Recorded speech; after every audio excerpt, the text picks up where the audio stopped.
Good morning. Happy 4th of July.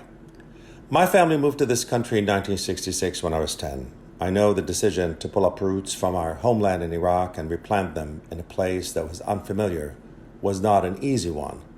Like so many immigrants, my parents came here seeking a better life for themselves and for their children. I'm grateful that I've benefited so much from what this country has to offer. America is my home. The 60s were tumultuous times in America when we first arrived. The remnants of Jim Crow, Governor Wallace's racist rants, the marches against the war, the assassination of Dr. King, and the riots that followed, the Vietnam War and Nixon's resignation. Out of all that came out real progress in the areas of human and civil rights, women's rights, LGBTQ rights, disability rights, and the environmental movement. We are a better country today than the one my family came to back in 1966.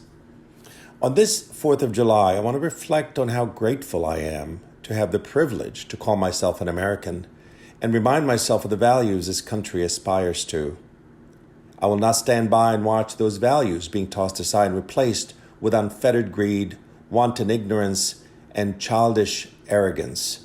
I cannot stand aside and allow a handful of people destroy the progress of the last 50 years. I cannot stand aside on this 4th of July and allow them to define what it means to be an American. I will not sit idly while children are herded into cages at our borders. This is not the America I know and not the one I came to love.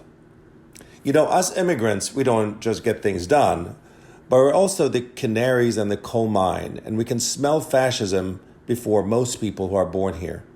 Many of us left our home countries because of despots and dictators that made it intolerable for us to live there.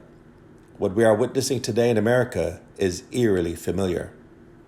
So on this Independence Day, I will brush off the cynicism. I'll continue to fight, continue to speak up, continue to march and write letters to elected officials, and continue to call out the injustice.